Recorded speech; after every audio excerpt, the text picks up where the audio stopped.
여러분 안녕하십니까? 지구촌의 나그네 9번째 강연 시간입니다. 오늘의 주제는 지구촌의 문화를 살펴보는 것입니다. 첫째, 오늘의 주제는 잉글랜드가 실증나면 인생은 끝장이다가 주제가 되겠습니다.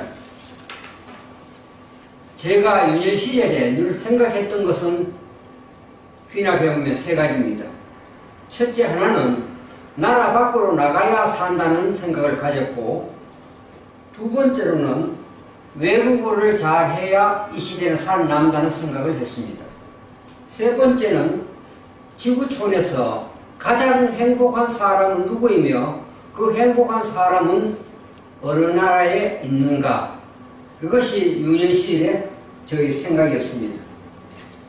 그래서 저희가 어릴 때 늘 들은 얘기 중에 하나는, 어른들로부터 들은 말씀 중에 하나는 문밖이 저승이라는 말을 듣습니다. 이 말씀은 맞기도 하고 저는 틀리다고도 생각됩니다. 하나는 집 밖을 나가면 고생이 많이 따르니 조심해라, 밖으로 나갈 때는. 그런 뜻도 있습니다. 그런 면에서는 긍정적인 면으로 해석이 될 수 있습니다. 그러나 오늘날의 시각에서 보면은 좀 맞지 않는 것 같습니다. 그래서 저는 문 밖으로 나가야만 살 길이 있다고 저는 그렇게 보는 것입니다. 그래서 가장 행복한 시간을 언제인가를 살펴보았더니만은 어느 세 분의 철학자의 얘기가 나왔습니다. 첫째, 영국의 철학자는 이렇게 말했습니다. 겨울밤이다. 벽난로 앞에 앉아서 나는 책을 읽고 있으면서 맞은편에서 뜨개질하며 졸고 있는 아내를 바라볼 때 나는 가장 행복합니다. 어느 영국 철학자가 이렇게 말했습니다. 프랑스 어느 철학자는 이렇게 말했습니다. 주름 가득한 첫사랑을 30년에 우연히 만났습니다. 함께 세르 강변의 어느 카페에서 포도주에 취해서 눈물 지으며 옛 일을 생각할 때 그때가 가장 행복하다고 이렇게 말했습니다. 그 다음 세 번째 이탈리아 철학자는 트레비 분수에서 만나 헤어진 사내가 나폴리에서 같이 오솔레미오를 부르면서 눈물 지을 때 내 손을 잡아주는 그때가 정말 행복하다고 말했습니다. 행복은 자기의 주관적인 시각에서 나오는 것입니다. 오늘날 세계적으로 어느 나라든지 과연 그러한 나라가 있겠는가? 그렇지만은 우리는 한번 찾아봐야만 할 것입니다. 우리나라의 경우에 오늘날의 현실은 어떠냐 하면은 정말 한마디로 안개 속입니다. 좀 더 리얼하게 말하면 갈팡질팡입니다. 모두들 분노에 가득한 것 같습니다. 그래서 제가 쓴 글 중 하나가 분노를 지워야만 새로운 세상을 만난다는 글을 쓴 적이 있습니다. 우리나라의 노인 세계를 본다고 하면은 독거 노인이 150만입니다. 노인 빈곤이 세계에서 1위입니다. 그 다음 노인 자살률이 세계에서 1위라는 공공연한 방송이 나옵니다. 그러나 우리가 행복하기 위해서는 수많이 많은 조건이 있지만은 제가 보는 것은 첫째, 바라볼 희망이 있어야 하고, 둘째, 할 일이 있어야 하고, 세 번째는 사랑할 사람이 있어야 하는 것입니다. 제가 행복의 조건에 대해서 상당히 여러 측면에서 탐색을 해본 결과 이와 같은 세 가지 주장이 가장 마음에 와닿는 것입니다. 이게 영국의 문화에 대해서 조금 설명을 해보겠습니다. 사무엘 존슨은 잉글랜드가 실증나면 인생은 끝장이라는 말했습니다. 영국을 가보면 여러분 잘 아실 겁니다만은 기상이 아주 나쁩니다. 하루에 사계절이 있습니다. 그 다음 이 영국 사람들은 이와 같은 기상이 나쁜 조건에도 항상 밝은 표정입니다. 영국 사람의 기질을 보면은 우리는 두 얼굴이 있다고 말할 수 있습니다. 첫째 하나는 영국 사람을 나무 위의 새라고 규정할 수 있습니다. 수줍고 쪼잔하고 내성적이고 소심합니다. 그래서 나무 위에 새처럼 앉아서 지나가는 사람을 멀뚱멀뚱 쳐다볼 뿐 말 한마디 걸지 않는 그러한 사람이라는 뜻입니다. 두 번째의 얼굴은 진취적이고 모험적이고 때로는 잔혹한 면이 있습니다. 그러나 이 사람들은 어떠한 상황에 닥쳐도 흔들리지 않는 그와 같은 기질을 갖고 있는 사람이라고 하는 것을, 힘이라고 하는 것을 우리는 알 수가 있습니다. 기상이 그렇게 나쁘고 세상에 시련들이 파도처럼 몰려와도 이 사람들은 함부로 동요하거나 흔들리지 않는 정서, 정말 본받을 만합니다. 영국에는 자랑할 것이 많습니다. 첫째 하나는 없는 것이 상당히 많다는 겁니다. 좀 아이러니한 표현입니다. 누구에게나 한이 없습니다. 두 번째로는 요즘은 좀 바뀌었지만은 회사나 공공기관에서 모여서 회식하는 것은 아예 없습니다. 그 다음 가진 자와 가지지 않는 자 간의 가불 관계가 전혀 없습니다.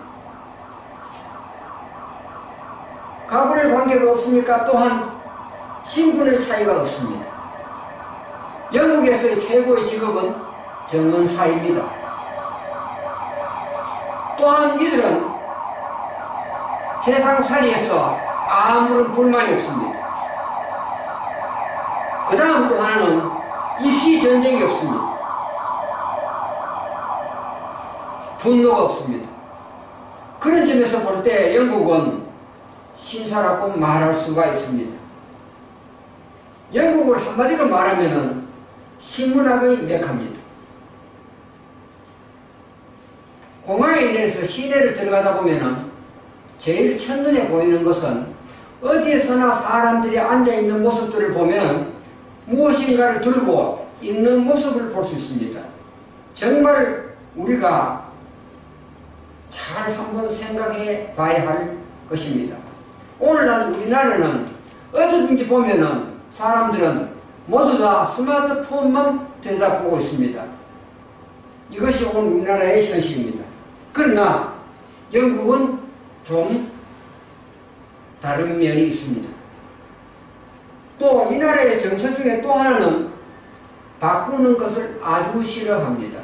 그래서 어떤 사람은 이렇게 말합니다. 영국은 옛날 것에, 즉 옛것에 미쳐가 있고 한국 사람들은 새 것에 미쳐 있다, 이런 말 쓴 사람이 있습니다.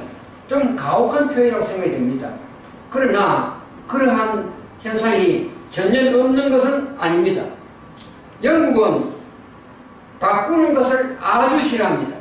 그래서 영국에 보면은 우체통이 전부 다 빨간색입니다.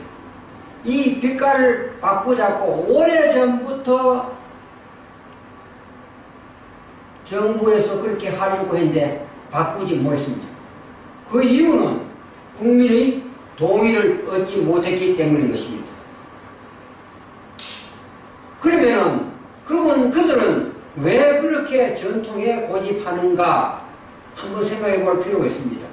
그들은 조상이 남겨준 전통, 거기에서는 수많은 지식과 지성과 정보와 지혜가 있다는 것을 깨치고 있는 것입니다. 우리나라와는 좀 대조적인 것을 알 수가 있습니다. 그 다음 이 나라 사람들은 위기에 상당히 침착합니다. 어떠한 위기가 와도 흔들리거나 가볍게 처신하거나 그렇게 하지 않습니다. 그런 면에서 보면은 마치 태산 같은 자세를 취한다고 볼 수가 있습니다. 영국은 18세기만 하더라도 유럽의 변방이 있었습니다. 그러나 19세기에 들어서자 영국은 아주 풍요로운 사회가 되는 것입니다. 그래서 사회적으로는 청소년들이 조수 현상이 발생하고 성인들은 사치에 물들기 시작했습니다. 그렇게 해서 영국 정부는 하나의 대책을 마련하게 되는 것입니다. 남성은 축구를 하여 스포츠를 발전시키는데 몰입하게 하고 숙녀들은 피아노를 치게 하였던 것입니다. 그 다음 청년들의 마지막 코스는 유럽 여행을 하는 것으로 되어 있습니다. 이것을 그랜드 투라고 하는 것입니다.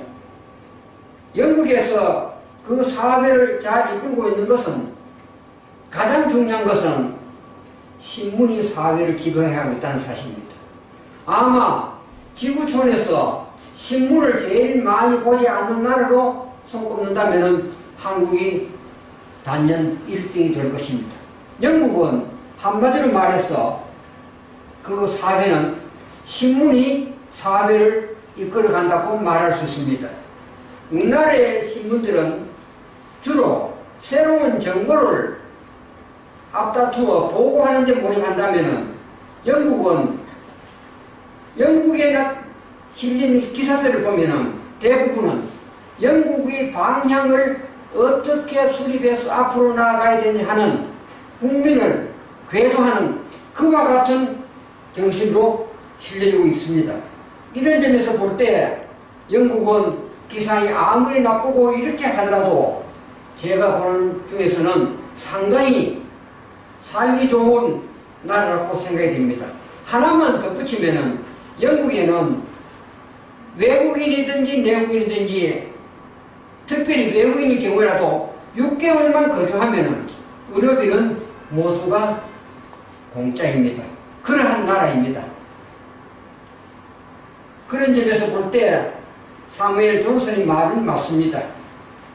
잉글랜드가 실증나면 인생은 끝장이라는 말입니다. 말을 바꾸면 영국은 정말 살기 좋은 나라는 말이 되겠습니다. 이것으로 강의를 마치겠습니다. 대단히 감사합니다.